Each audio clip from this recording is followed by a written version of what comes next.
Indonesia menjadi negara di ASEAN dengan tingkat pengangguran tertinggi. Hal tersebut diungkapkan oleh Dana Moneter Internasional atau IMF dalam World Economic Outlook pada April 2024. Indonesia tentu kalah jauh dari Thailand yang berada di posisi ke-6 dengan angka 1,1%. Jika Indonesia tahun lalu berada di angka 5,3%, maka tahun ini hanya berbeda sedikit menjadi 5,2%. Jika IMF memang betul, lalu ada apa dengan Indonesia? Mengapa negara terluas di Asia Tenggara yang memiliki sumber daya alam melimpah justru menjadi juara 1 tingkat pengangguran tertinggi di ASEAN? Simak ulasannya berikut ini.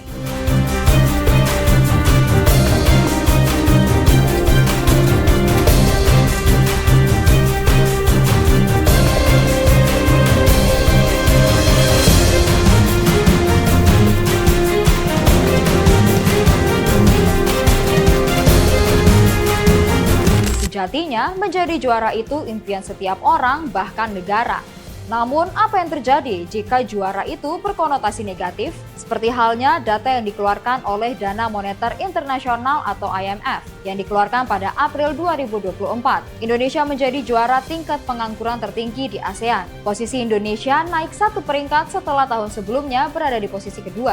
Menurut IMF, pengangguran di Indonesia memiliki angka 5,2%. Disusul Filipina di posisi kedua dengan angka 5,1%. Brunei Darussalam berada di peringkat ketiga dengan angka 4,9%. Dan Malaysia di tempat selanjutnya dengan angka 3,52%. Vietnam berada di posisi kelima dengan angka 2,1%. Disusul Singapura dengan angka 1,9%. Dan kemudian Thailand dengan angka 1,1%. IMF sendiri mendefinisikan tingkat pengangguran atau unemployment rate sebagai persentase angkatan kerja yang sedang mencari kerja. Menjadi juara dalam kategori tingkat pengangguran tertinggi di ASEAN merupakan pukulan telak bagi Indonesia. Sebab di antara negara-negara ASEAN lainnya, Indonesia merupakan negara paling luas dengan sumber daya alam yang melimpah. Potensi tersebut seharusnya dapat dimanfaatkan untuk menyerap banyak lapangan kerja baru. Namun, jumlah penduduk Indonesia menjadi tantangan tersendiri dalam penyerapan tenaga kerja baru. Menurut data dari Kementerian Tenaga Kerja, pada periode 2021 sampai dengan 2023, jumlah angkatan kerja di Indonesia meningkat sebanyak 7,56 juta orang atau sekitar 5,39%. Hal ini mengindikasikan bahwa semakin bertambahnya ketersediaan pasokan tenaga kerja di Indonesia. Sementara itu, pengangguran terbuka menurun sebanyak 1,24 juta orang pada periode 2021 sampai dengan 2023. Menteri Tenaga Kerja Ida Fauzia kepada Voi Media Januari 2024 pernah mengungkapkan, jika pemerintah berhasil menurunkan angka pengangguran usai pandemi COVID-19 melanda. Alhamdulillah sekali lagi kita bisa turunkan menjadi 5,32%. Kita akan terus kejar agar pengangguran terbuka kita bisa kita tekan dengan berbagai cara dan langkah. Salah satu yang kita lakukan adalah tadi kaitannya dengan menyambungkan antara output dari pendidikan dan pelatihan vokasi dengan dunia usaha dan dunia industri. Bapak Presiden telah mengeluarkan Perpres 68 tahun 2022, di mana Perpres ini adalah kolaborasi antara pemerintah pusat, pemerintah daerah, kemudian swasta, mensinergikan antara laksanaan dunia pendidikan dan dunia pelatihan harus sesuai dengan kebutuhan pasar kerja. Pengangguran memang menjadi momok di setiap negara. Untuk itu perlu adanya keseriusan dari pemerintah untuk terus menekan angka pengangguran. Sebab pengangguran dapat menjadi beban dan tentu saja berpengaruh terhadap salah satu indikator perekonomian suatu negara.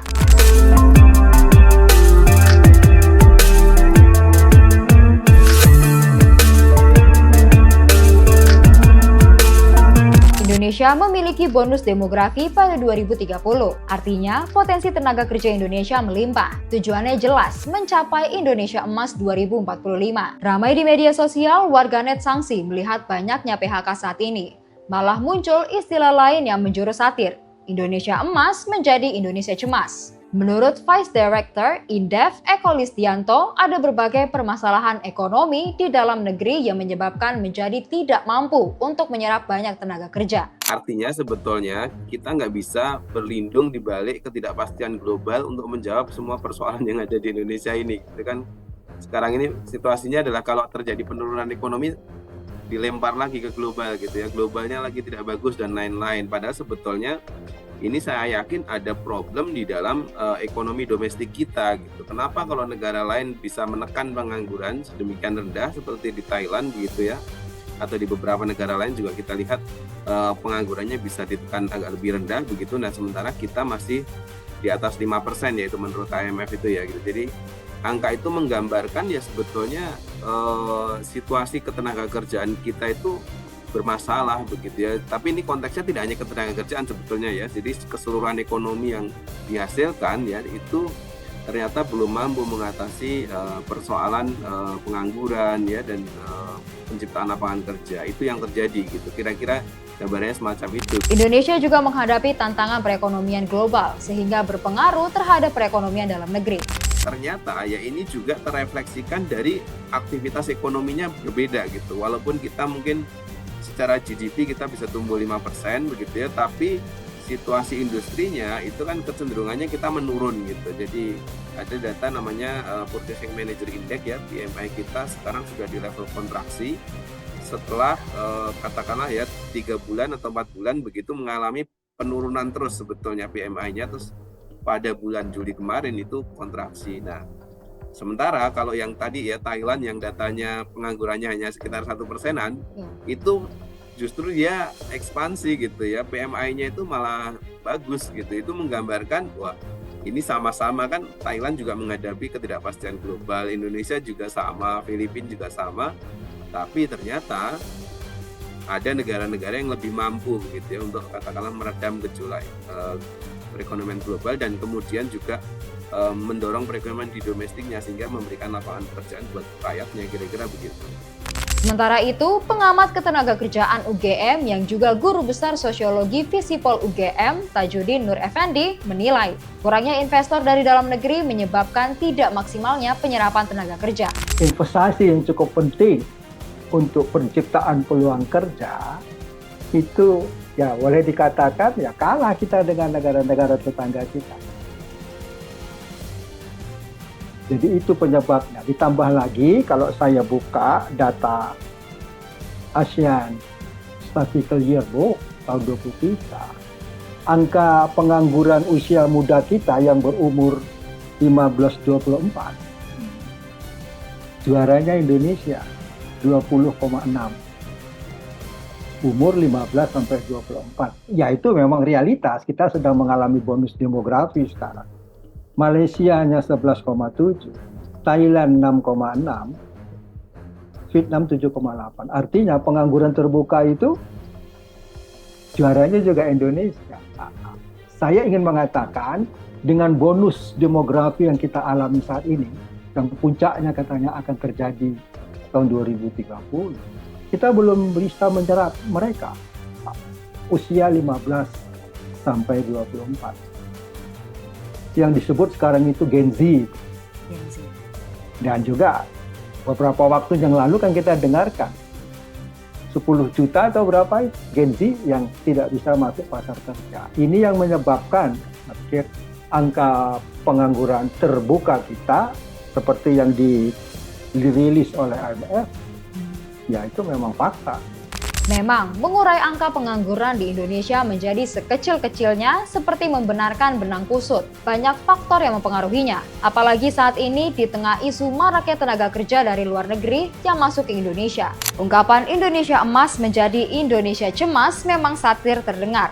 Namun itu merupakan bentuk sayang dari warga Indonesia kepada negeri ini. Sebagai sebuah bangsa, tentu masyarakat ingin sejahtera, dan mudah dalam mencari pekerjaan merupakan salah satu indikatornya.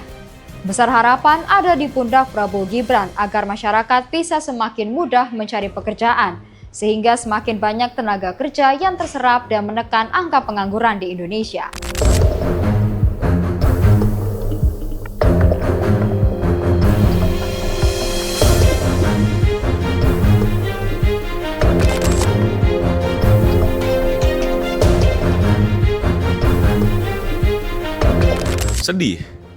Sedih sekali karena menurut aku banyak orang Indonesia nih yang tipe pekerja keras sebenarnya. Terus apalagi negara kita adalah negara yang kaya dengan budaya, kaya dengan sumber daya alam, sumber daya manusianya. Kaget ya saya, ini aku baru tahu kalau Indonesia tuh ternyata nomor 1 pengangguran gitu loh. Tanggapannya mungkin sebenarnya Indonesia itu orang-orangnya potensinya besar ya, pintar-pintar, aku percaya kok gitu. Tapi mungkin harus lebih semangat lagi ya kita belajar gitu loh, jangan malas membaca, lebih peduli gitu dengan isu yang nggak cuma di dalam doang tapi di luar juga. Menurut aku disayangkan banget sih karena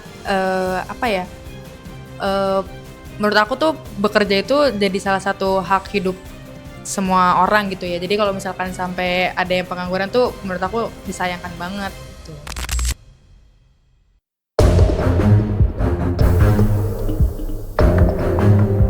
Pemerintah harus turun tangan lebih ekstrim lagi dari sebelumnya, harus naikin infrastruktur di berbagai daerah, udah gitu tingkat pendidikan juga harus dinaikin lagi, lalu pelatihan harus diberi sesuai dengan bidangnya dan semuanya harus tepat sasaran gitu. Ya mungkin sebenarnya ke pemberdayaan kali ya untuk memperbanyak mungkin seperti beasiswa, pendidikan gratis, terutama untuk orang-orang yang berada di wilayah jauh pedalaman yang tidak terpapar oleh pendidikan gitu loh. Jadi mungkin diperluas di bagian situ.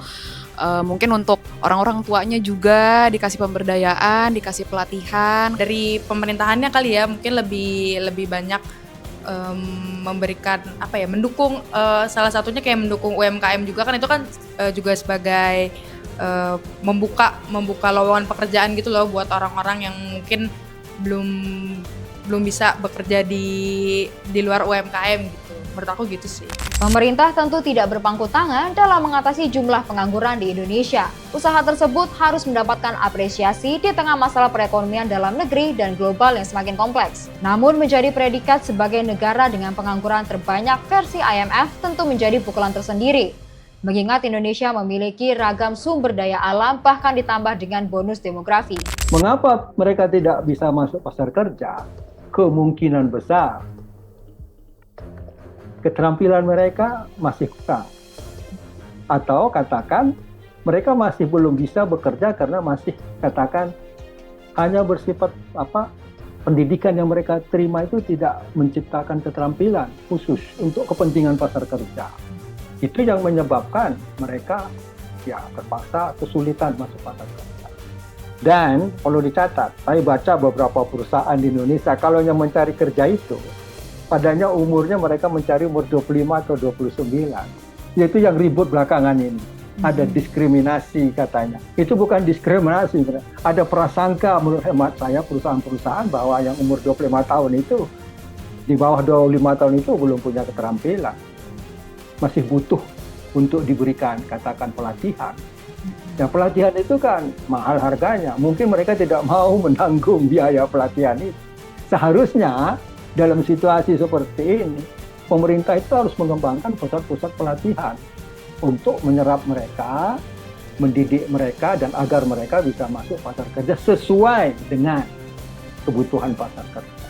Ya, ada beberapa sektor yang sebetulnya dari sisi kemampuan menyerap tenaga kerja itu relatif rendah ya. Nah, yang tinggi itu yang apa? Yang tinggi itu sebetulnya ya industri manufaktur, itu yang paling efektif lah kira-kira gitu ya untuk menyerap tenaga kerja sekaligus mendorong masyarakat untuk bekerja di sektor formal begitu. Memang kalau dibedah lagi ya ada sektor pertanian yang tenaga kerjanya besar juga tapi kan lebih banyak informalnya. Tapi kalau ke industri, nah ini sebetulnya chance untuk menurunkan tingkat pengangguran tinggi kalau industrinya tumbuh. Nah sayangnya kemarin industri kita itu sampai hari ini masih tumbuh di bawah tingkat pertumbuhan ekonomi ya. Kemarin secara overall industri pengolahan baik migas maupun non migas itu hanya tumbuh 3,95%. Kalau non migasnya ya sekitar 4, sekian ya 4,6 kalau nggak salah ya. Masih tetap di bawah growth dari pertumbuhan ekonomi sehingga tidak cukup ideal begitu. Tidak ada yang tidak mungkin jika pemerintah benar-benar serius memandang permasalahan pengangguran di Indonesia dari berbagai aspek. Seperti pertandingan sepak bola, Indonesia bisa saja membalikkan keadaan. Berdiri dengan kekuatan ekonomi terbaik setidaknya di Asia Tenggara. Bukan lagi menjadi nomor 1 dengan angka pengangguran terbanyak. Untuk mewujudkannya memang tidak semudah membalikkan telapak tangan. Tapi bukan berarti tidak bisa dilakukan jika perekonomian kembali pada Pancasila dan Undang-Undang Dasar 1945. Jangan sampai kekhawatiran masyarakat tentang Indonesia cemas justru terjadi. Dan semoga Indonesia Emas 2045 benar-benar bisa terwujud. Jangan lupa untuk terus saksikan video dan program menarik lainnya hanya di channel YouTube Voi di voi.id. Sampai jumpa.